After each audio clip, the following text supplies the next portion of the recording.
Wow, wow, wow. So here we are already on our fifth day.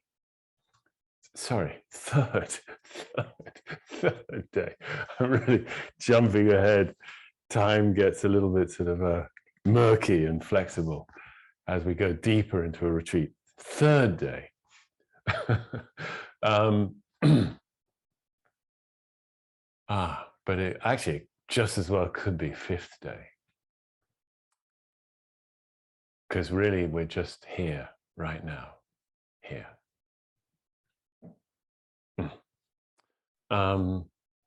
I am just realizing that I've forgotten one thing I need. Sorry, give me 1 second. I'll be back in about less than half a minute. Okay, excuse me.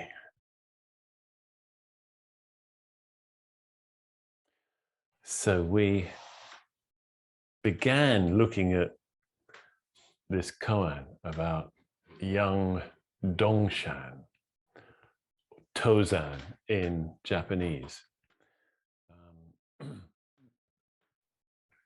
We began looking at it yesterday, and I want to revisit now. We'll go a little further into this koan.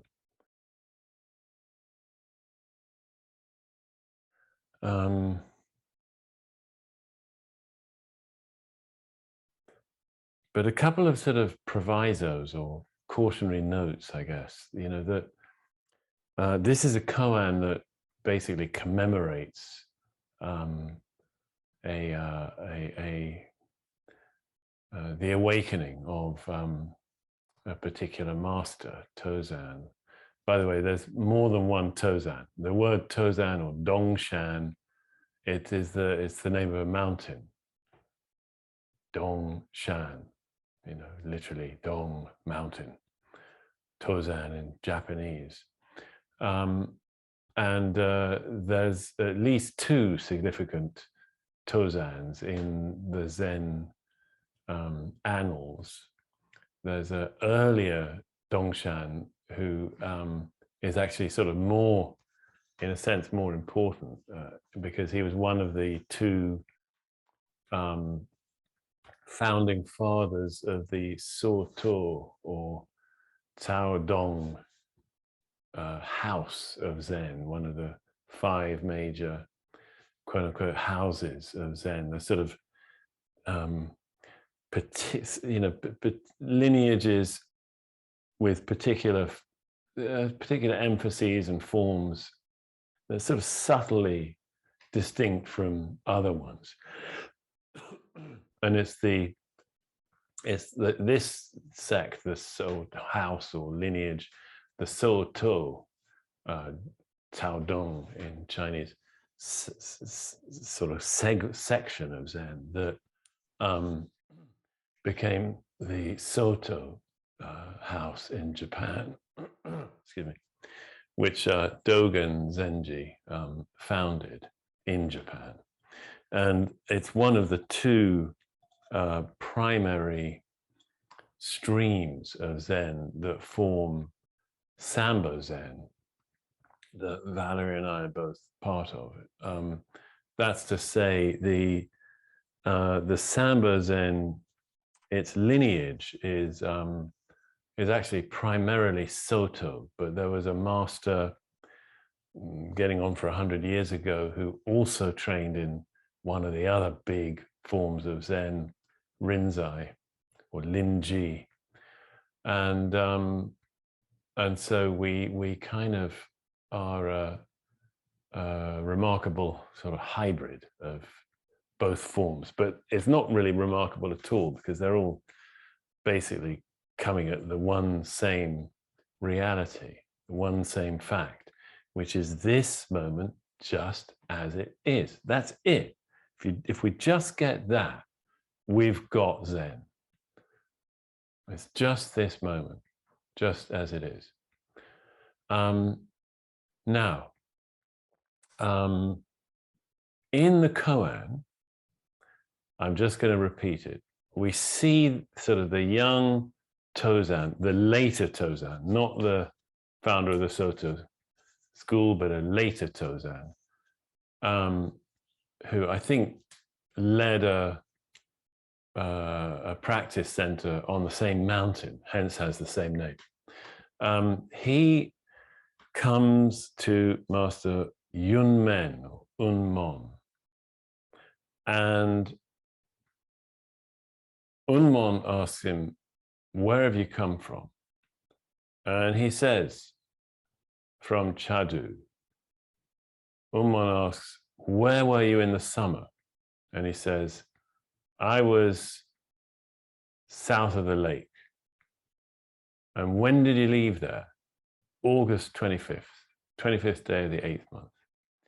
And Unmon says, you ought to have 3 blows of the stick, but I'm going to spare you.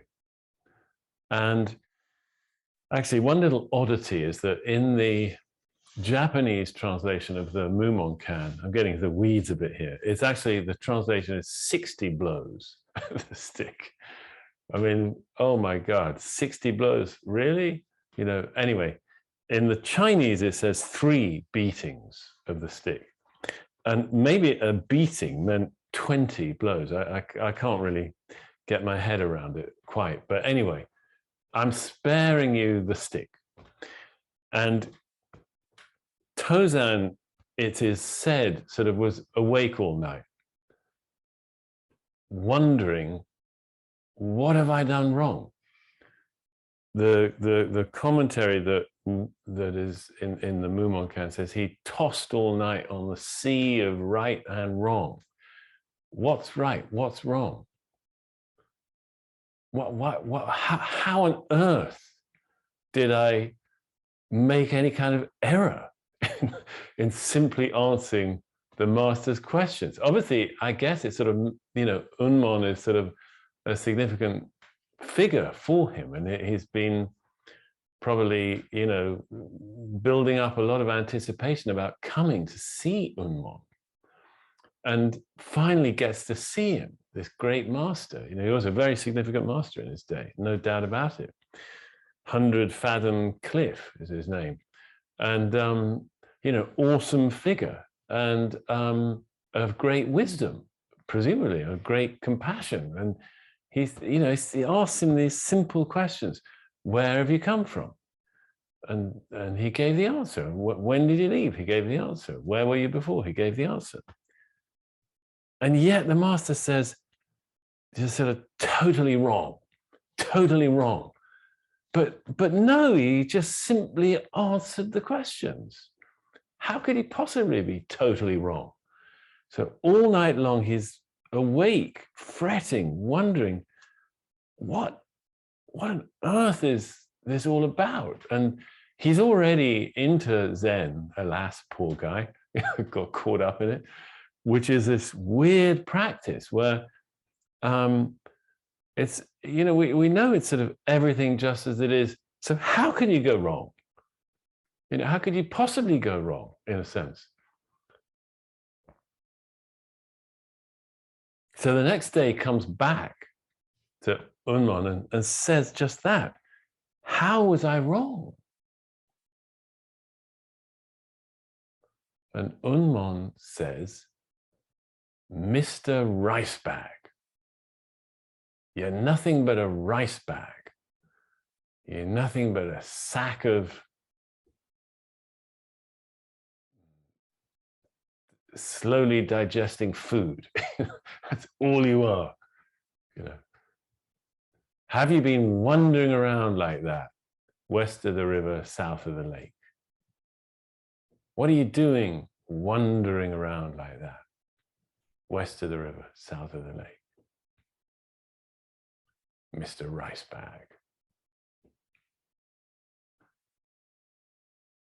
And according to the koan, on hearing this rebuke, sort of something happened to Tozan that had never happened before. Something happened to Tozan. Something happened to his self. something happened.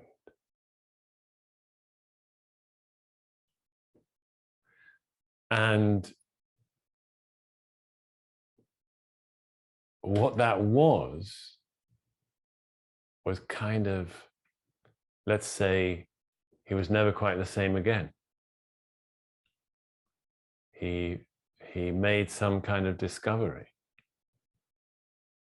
some sort of shift in the way he experienced and understood himself, his life, and the world around him. Something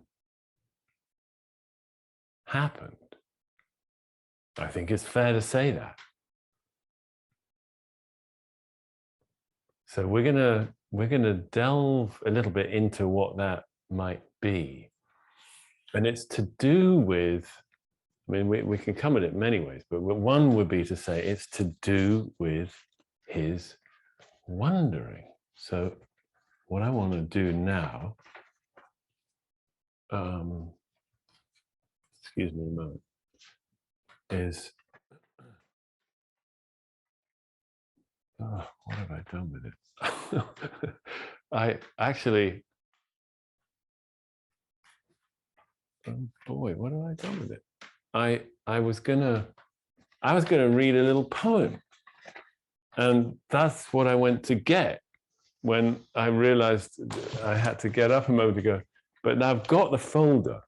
Honey, could you see this on the printer? And I have not got it in the folder. I'm really sorry. Claire actually is very kindly going to see if she can find it, because I think it might be a help. I hope it might be. Oh, yes. Thank you so much, Sam. Okay, so here is this little poem by Henry that I think is pertinent here. 10,000-year traveler. Isn't it time to have a rest? Put your feet up at the inn, settle by the fire with a welcome pint. Don't you know your destination is reached only when you realize there never was a destination? This pilgrimage will find its end only when you understand there is no sacred shrine waiting further down the road. Stand under the walls of your own citadel. Watch them fall and tumble around you. See where you've been all along. Then you'll know that every step of your way was already the home you longed to reach. Every step of your way, now, and now, was already the home you always longed to reach.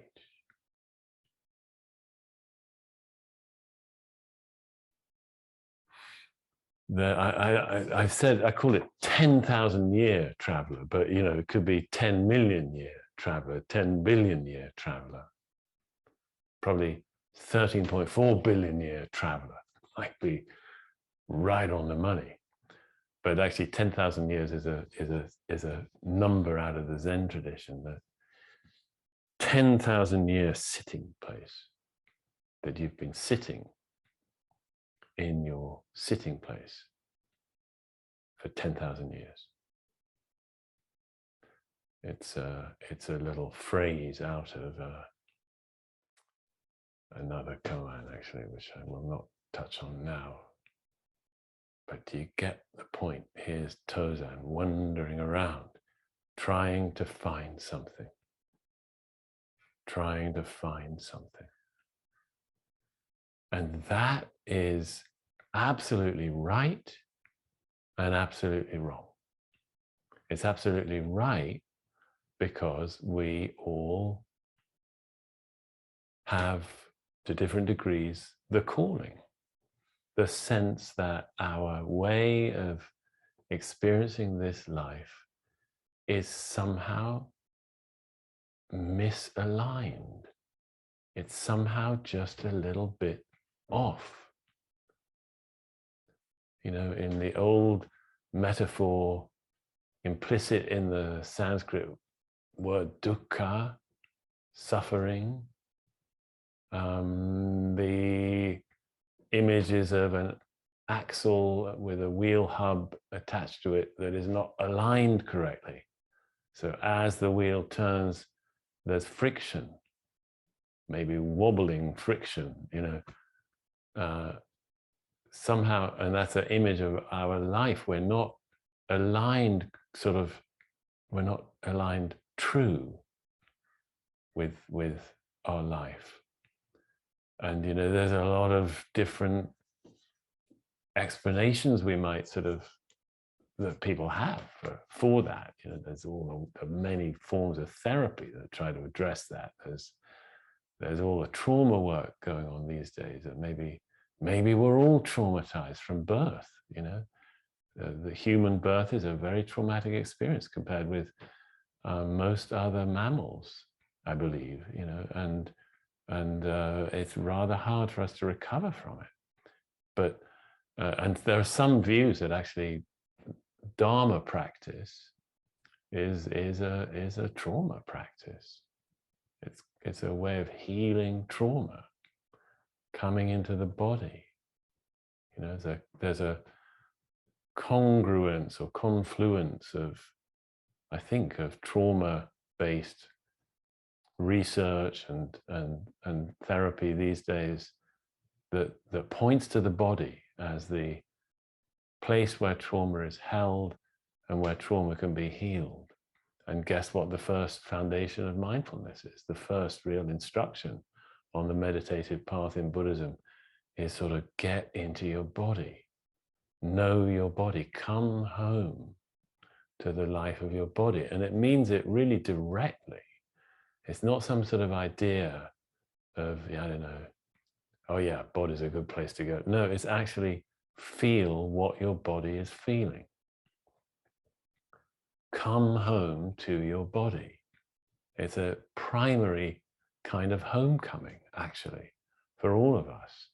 You know, in some views, are the way we live, which is very abstract. We have, you know, concepts that rule us. You know, like time is totally abstract, actually. The idea of time, or like currency, money. You know, money is an abstract idea, really. You know, a piece of paper with 100 printed on it isn't worth 100 anything. You know? But we accept that it is, because we've got the abstract notion of money, that we're of finance and money and currency, you know, that we've agreed to, and that goes way back, whatever, 2,800 years or something now. You know, debt is the same thing. It's an idea, an abstract thing. And then all our thinking, all our living in the internal mind system. You know, there's a view that some people are sort of articulating that actually all that kind of abstract world we inhabit is a dissociation. That's a product of trauma. That because we're traumatized in our bodies, we sort of flee into the mind world. You know, dissociate, they call it, into abstract conceptual sort of level of experience. Now, be that as it may, actually the path of practice is the same, because we say this Sesshin is called intimacy with all things. Now, we don't say there's only one way that shows up, which is what Tozan discovers. Tozan, one way of describing it would be he discovers his intimacy with all. And it's an intimacy of a kind where, you know, he is all. Therefore, all his wondering has actually taken him nowhere, which is what I was trying to suggest in that poem. But that's not the only kind of intimacy with all things. It's got different levels. So one thing I really want to emphasize is that, this very notion of trying to find something, trying to get aligned with life, it has the hazard in it of pushing us away from the only way we can do that, which is right here now. In other words, setting up some idea of a goal that we've got to get to. Forget that. That's exactly what Tozan was doing. So it's a really difficult paradoxical situation because we've got a koan that memorializes somebody making some great discovery about his life. Fine, lovely, good for him. But therefore we think there's a great discovery to be made and I'm not yet there. I've got to get there. But the very discovery that he made was that he didn't have to get anywhere. You see what I mean? The paradox here. This is why the collection that this koan is culled from is called the Gateless Gate. It's a sort of cruel situation because we're saying there is a gate, but no, there isn't a gate. The gate is discovering that there isn't a gate. The destination is discovering that there is no destination. You've got to the destination as soon as you know there is no destination. You've reached journey's end the moment you realize, so, oh my God, there never was a journey, nor could there be. In other words,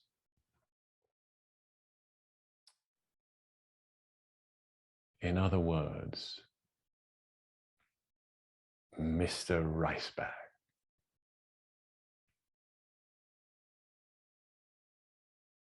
Mr. Ricebag. Ms. Ricebag. Or simply Ricebag.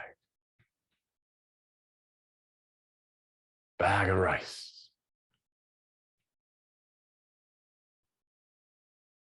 Bag of slowly digesting rice.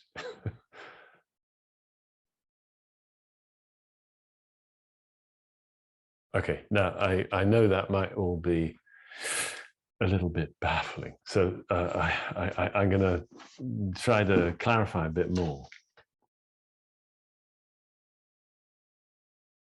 Coming back to this dissociative matter of the sort of world of thought. Okay, what about actually, rather than vilifying that, which is a common tendency of meditation, that we think thoughts are enemies. I've got to have this clear mind where thoughts don't come. Bullshit, not at all. All we got to do is be intimate with it. We have, like it or not,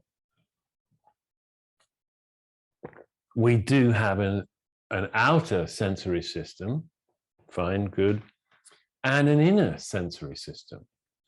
The inner sensory system produces speech in the mind, it produces images in the mind, and it produces emotion sensations in the body, basically in the trunk, throat down to deep belly. Now, many meditators might get into the habit of thinking of that inner system as a problem. That's wrong. What mindfulness means is observing it in just the same way we would observe outer sensory experience, such as the breath. I mean, you might think, well, the breath is inner. No, it's not. The breath is a physical sensation of the body, like the seat, like the feet on the floor, like clothing on the limbs, that we consider that outer. The inner system is like a chimerical, flickering reflection, but so powerful. So we have an outer system of experience and an inner system. And developing or cultivating or uncovering or sort of getting to know our own capacity for mindfulness, for present moment awareness, for presence, actually, is about becoming more observant and more equanimous about both those systems. You know, so I'm just reading a little bit I wrote here, that many of us may tend to think even just subtly of the inner system as a problem. I get judgmental, I have resistances, moods, negative emotions, and so on. But as we develop our fitness with mindfulness, we learn to be a kind of silent, non-judging witness who really doesn't feel that way. Rather, we become curious and sort of gently embracing of whatever is going on in our own immediate experience, whether inner or outer. Our hearts become less defended. And as the defenses drop, we become more open and welcoming to our experience right now, right here, inner or outer, whatever it is. Because we're starting to find this place of, well, of equanimity that lets things be, that doesn't have a problem with how things are. More equanimity. You know, in Zen, that's memorialized or expressed as like and dislike disappear, or like and dislike become more muted. When like and dislike are not so strong, we're just here. And that's a certain kind of intimacy with whatever arises. Beautiful. It's not this, you know, whatever weird, crazy, wild, mad thing happened to Tozan in that moment of rice bag. It's not that. Forget about that. Just let's learn to be more at peace with what's arising here and now, both internally and externally. Because as we do that, we're finding this sort of level of our awareness, of our own consciousness, that is intrinsically equanimous, calm, contented, curious, welcoming. It's here already. It's like we've already all got this sort of silent witness. I mean, I say silent, mostly meaning non-resisting, non-judging. Doesn't have opinions. It's silent on opinions. We've all got it. And you know, this practice we're doing this week is really a good opportunity to observe the many ways we obscure that. And as we are learning how we obscure it, we start to get glimpses of it, and they may become more consistent. So that's one kind of intimacy with things as they are. Yeah, as we sort of proceed, as we go on in our practice, other stuff for sure can happen. We can start to get, you know, more actually absorbed in the here and now, absorbed in it. So the distinction between inner and outer actually starts to evaporate. It's more like that. It just sort of what had seemed a boundary between inside and outside just kind of, you know, it may just become more like a sort of ghostly film that's transparent, and then it may just be gone, and we start to find there's a single field of consciousness in which all things are arising. And that field of consciousness is sort of, in a sense, what we are actually. And then all the things that arise in it are actually part of it too. So we're sort of dissolving gradually this way into a sort of a wider kind of intimacy that's always here as well.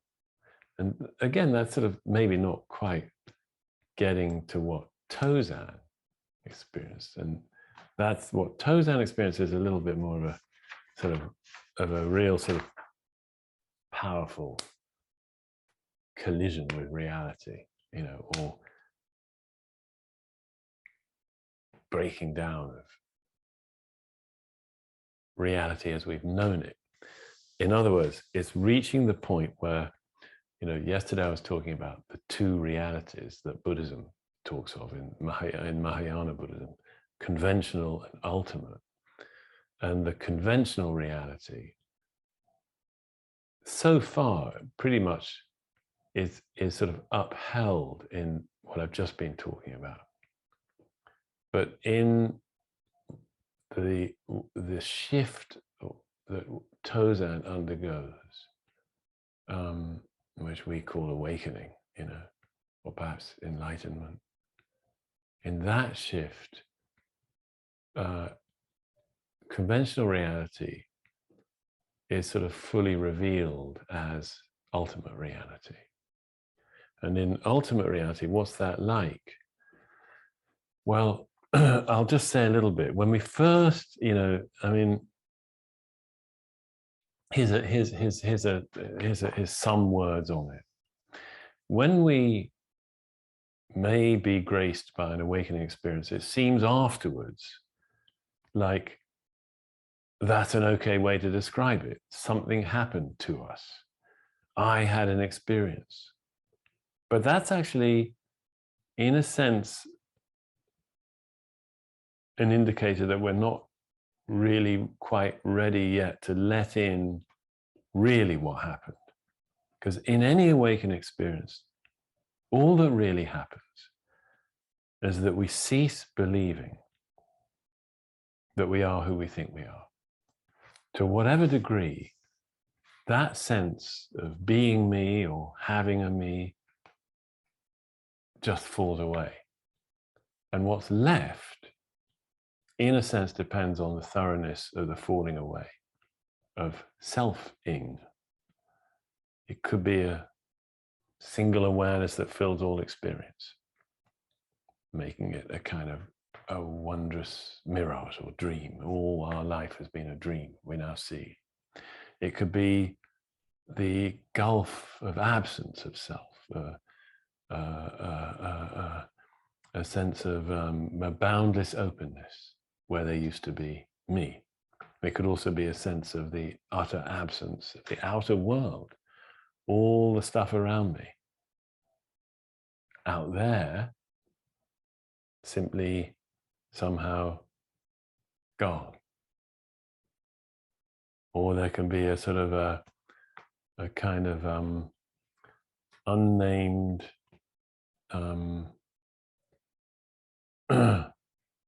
unnameable, sorry, I'm struggling with my writing. There's just an utterly marvelous abyss, some kind of unnamed awareness of it, an awareness that's primordial, without time, utterly at peace, at ease, empty of any knowable characteristics. Still more, there could be, or less, there could be the total absence that the Heart Sutra points to, simply nothing. No eye, no ear, no nose, no tongue, no body, no mind. You know, some commentators talk about enlightenment as, in fact, endarkenment. Really, all falls away.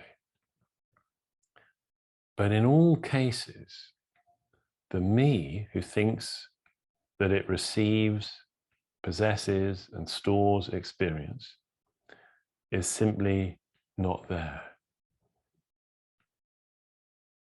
It doesn't matter to see all those different kinds of flavor or aspect that we might face of awakening or original nature that we might find, might be revealed. In all cases, it's really just the me who thinks it receives, possesses, and stores experience is simply not here. So actually, we don't have an experience. The experiencer vanishes. So anytime we think we remember having had an experience or something, that me is kind of fooling us again. And that's okay, because it's never really here anyway. The only problem is our thinking that it is. And even that is not really a problem. If you see what I mean. It's a problem, I guess, in the sense that it can lead us to do all kinds of stuff that's problematic, based on the assumption that it is as real as it seems to be to us, this me. But, okay, I hope that's sort of making some sense. But actually, rather than dwelling on this marvelous destination at the rainbow's end, I'd much rather we forget about it. And this is why, this is the hazard of working with koans, is that they do set up, they can set up the sense that we've got to get something. But actually, the koan itself is really, what it's actually really trying to do is help us discover that we can't get anything. There can be nothing to get.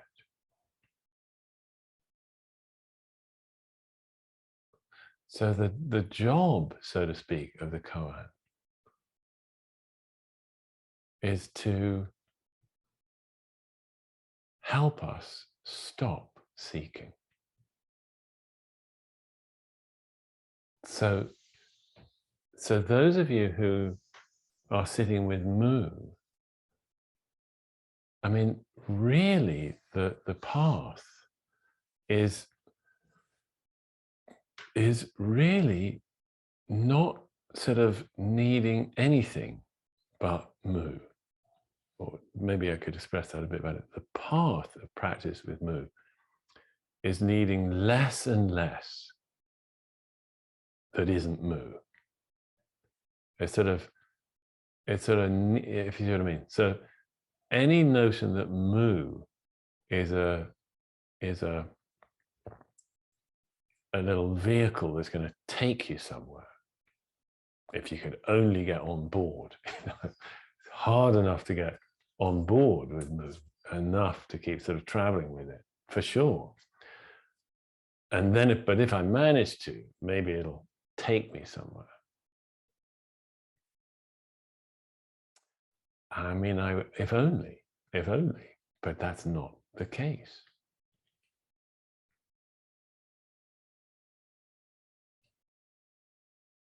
There's nowhere to go but here. Already here. And there's no one to go there. There's just here. Just this. This. And don't think there's some special kind of this that you're not quite getting. No, just this exactly as it is. Adding nothing, lacking nothing. There cannot be any lack. And there cannot be anything else.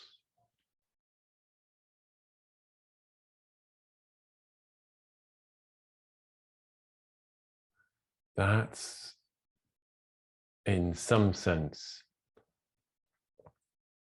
sort of what Tozan discovered. Actually, in the midst of being rebuked, in the midst of being told wrong, in the midst of being told, no, you haven't got it. It was exactly, no, I haven't got it, that he really got. He got that he couldn't get it. He got that there was nothing to get. He got that there was nowhere to go. So we can all do that too, you know. So don't think this was some stupendous adept long ago, and that's why we memorialize him. No, no, no. That's not the way of the koan. The way of the koan is, it's about us. It's about us. It's, you know, koans are intimate with us, and our task, in a sense, as people who use koans, to whatever extent you're inclined to do that, our task is to become intimate with the koan. Again, with Mu, I mean, it's you know, I'm not pretending this is sort of easy, but it is so simple. All we got to do is let there be less and less besides Mu. That's the path. So initially we start moving and our minds wander. Great, good, we've realized that. And we become intimate with that mind wandering. We don't push it away. We become the mindful, equanimous witness that lets the mind do what it wants to do. Like in a lovely image from, is it Suzuki Roshi? That, you know, it's like a mare with her foal in a meadow. She lets the foal gamble around, frolic around the meadow, springing in, you know what, for the sort of the slow and still, and all of a sudden they're bouncing around, you know, all around the meadow. They love running, just for the hell of it, you know. So think of our minds that way, and we can be the loving presence of the mare, letting these lovely minds do what they do, marvelous minds, frolicking, and then gradually we you know, over time, in bits and pieces, maybe I'm wrong to say gradually, at times, we just settle with Mu in our laps. Just sort of, we just get a nice little period of Mu being at home in our awareness. Mu. There's no great shakes, no great effort. The stakes are very low. You know, don't let the stakes get too high. You know, it's actually not all or nothing. It's somewhere in the middle, where we already are, the middle way. So yeah, sometimes Mu is clear, sometimes it's not clear. That's exactly how we want it. We want to be becoming okay with that. That's the point. Becoming okay with how it is. Okay with how it is. That's how we become more intimate with how it is. And at times there's resistance, and at times there's judgment. Be okay with resistance and judgment. You see, you can. You know, the inclination is to find that, oh, I'm all over the place, that, oh, I'm really, sorry, I got to check the phone. I have a thing. Is there something wrong with, no, I think all is okay. Where was I? Oh yeah, we're in the midst of the mind wandering, and then I realize, oh, there's a resistance going on. That, yeah, what a mess I am, and what a mess my practice is. I've got to fix it, we think. No, wrong. I got to be okay with it. Even that's slightly wrong. There's part of me that's already okay with it. Just got to sort of sink back and find this silent witness, silent with regard to opinions. I just got to sort of sink back and find the silent witness, the equanimous mind, equanimous awareness that's okay with all of that. That's the path, so to speak. And then Mu comes back. And sooner or later, there's just Mu.